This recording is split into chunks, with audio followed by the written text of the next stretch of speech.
Hello everyone, Pineaaronapple here with one of my favourite comedies of the last anime season, being Fall 2021, even if it's summer here in Australia right now, so that doesn't make much sense.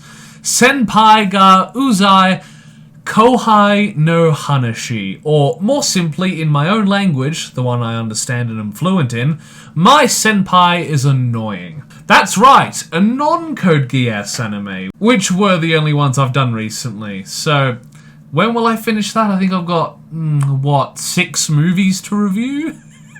I don't know. This is a slice of life rom-com based in an office. Nope, not that one. It has a lot of characters, both in and out of the office, with their own relationships, hobbies, and personalities that are pretty well defined. Originally written by Shiro Manta, the story was adapted into a 12-episode anime season by the studio Dogakobo? Dojakobo? I have no idea, because I've never heard anything about them before. But they are responsible for a lot of what seem like similar slice-of-life shows, such as Yuri Yuri, New Game, The Helpful Fox Senko-san, and The Mess That Was Osamake. No, I don't want to talk about it. Currently, the show is in the midst of being dubbed, but much like when we reviewed Talentless Nana, it's taken far too long for me to care, so I'll be talking specifically about the sub for all you purists. Not that it'll really make much difference. Now, before we get into the characters, I have some somber news. Due to not wanting to use the printer and a lack of time to film, we will be retiring the pictures on the wall character display that I've used in my anime reviews. Some things I'll still be able to film on camera, but it's with a heavy heart that I say, until further notice, we'll just have to stick with my traditional reviews. Well, getting over that bullshit, let's get into the characters. Our main girl is Futaba Igarashi, certified midget who is a Kouhai at the company that the show is based around, and must learn from her senpai Takeda the best way to conduct herself in the role. Over the show, she learns many lessons on how to work more independently, and it is very clear that she has a crush on Takeda. Her senpai, Harumi Takeda, is a very, very large man, and Igarashi's senpai at the office. He is a gentle giant character who tends to treat Igarashi much like a typical Kouhai, and tends to support her a little too much. Even if it isn't helped by Igarashi's shyness, he is pretty thick when it comes to social interactions relating to dating and the like, which really helps with the show's will they, won't they, for God's sake, have a talk about your emotions style of rom-com.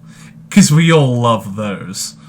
Wow, this is a mostly positive review and I really got pretty sinister there. Next character is Sota Kazuma. He is the dead fish-eyed character of the show who is often displaying a lack of outward emotion on his face. He takes many glances and has a thing that's not a thing, but totally is a thing, for another member of the office, Sakurai. His closed-off nature can be kind of frustrating for a short time, but his opening up with the Sakurais and his office pranks give a great levity and dynamic to the character. Toko Sakurai is the more outwardly social of the main cast. She is the beauty of the office, and the focus of attention of Kazuma and the side characters around him. She has a very large pair of personalities, and is hilariously cute. And it is clearly displayed, though too bad everyone in the show is dense on some level, that she is also crushing on Kazuma. Natsumi Kurobe is Igarashi's best friend from their school days.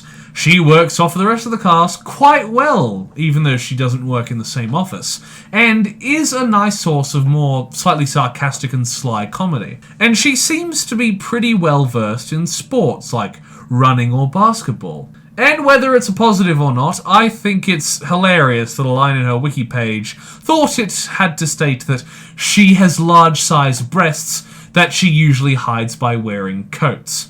A very important piece of information. Yuto Sakurai is the little brother of who else but Toko Sakurai, who we talked about before. He is still in school and is learning basketball.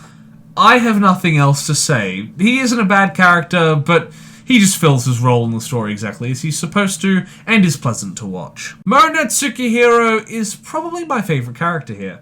She has a simple but nice design, and though seemingly Japanese, has a fascination with Russian language and culture. At multiple points in the show, she uses Russian words like greetings and thank yous. She also has an inclination for vodka, keeping on brand.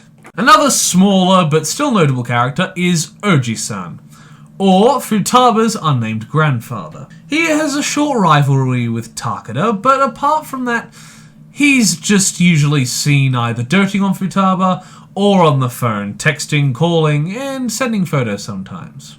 We also have some notable background characters who work in the office, such as the boss, Bucho, and some workers who like to hang around Kazuma and thirst after Sakurai, Hijikata and Oishi. Now, here is where I would usually talk about the plot in the video, but it's a slice-of-life rom-com. I think I've summed it up already. Office workers do comedy while there is romance, and it's a slice of their lives, plus vodka. So with this being a rom-com, we should probably talk about the relationships, or at least the perceived couples. Mona has her vodka, but I don't think that counts. So let's start with Igarashi and Takeda.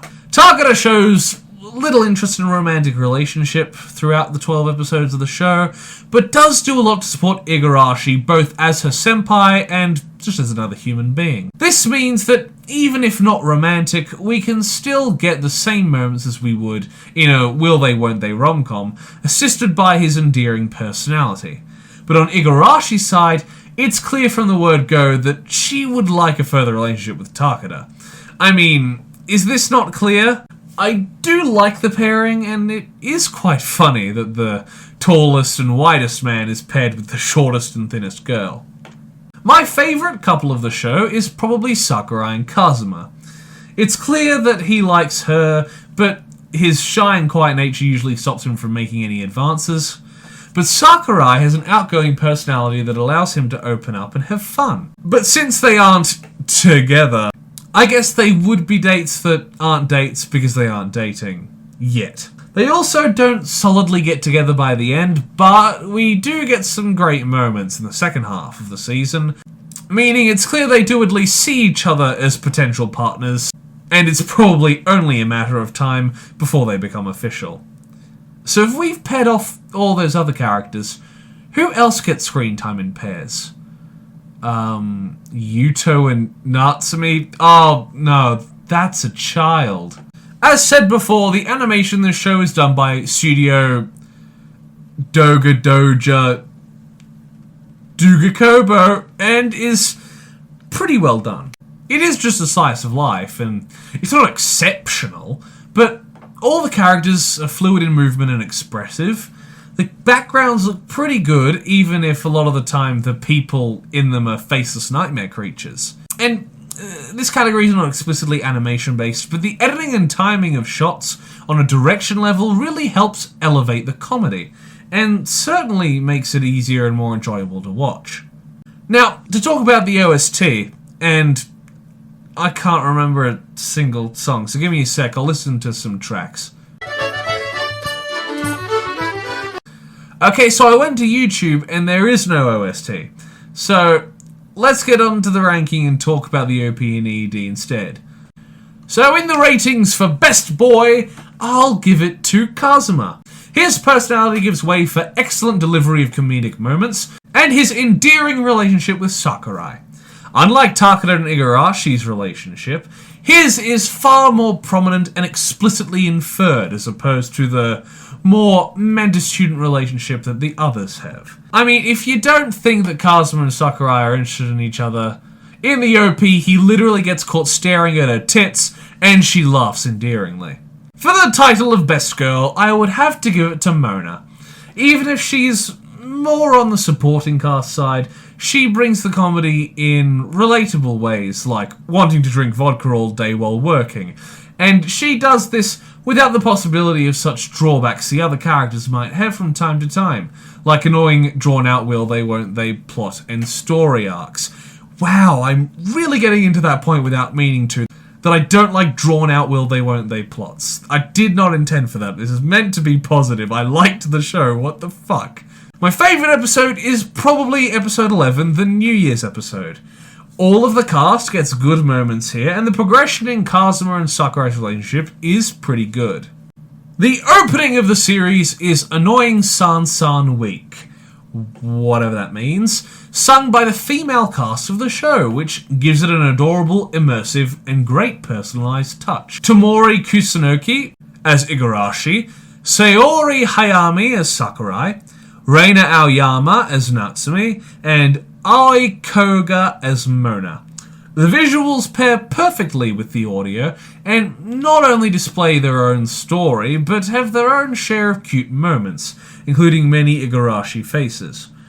It also does well to show each character's personality and outline the main pairings. 8 out of 10. The ending is Niji ga Kakeru no Hanashi by Yui Horii. That follows the example of the opening and is sung by the main voice actor of Yuto. The song is pleasant, but not my style. The visuals are okay to look at, but are very simple and don't convey as much character as the opening. An average 5 out of 10. Overall, this is a pleasing rom-com that is very simple in the progression of its relationships and has the great pairing of well-written office comedy paired with speedy and on-beat visuals. The characters aren't the most complex, but are fun and understandable, making both the rom-com and slice-of-life aspects mesh together pretty well. It's nothing groundbreaking, but is certainly worth a watch if it's the archetype of show you enjoy. I give Senpai ga Uzai Kouhai no Hanashi, why'd I have to say that again, or My Senpai is Annoying, a 7 out of 10. And on the rewatchability scale, I would give it between speedrun and smooth ride. Thank you everybody so much for watching my review of, oh god, I'm going to say it again, Senpai ga Uzai Kouhai no Hanashi, or My Senpai is Annoying. I really should have written a way for me to get out of that. Like the video if you liked it, comment down below if you wish, consider subscribing to the channel, and if you do, ring the notification bell so you're told every single time that I make an upload. Once again, thank you for watching my review, and I will see you in the next one. Bye! Toast. A little piece of toast. Because there's so much to choose from. There's brown bread, white bread, all sorts of wholemeal bread. It comes in funny packages with writing on the side.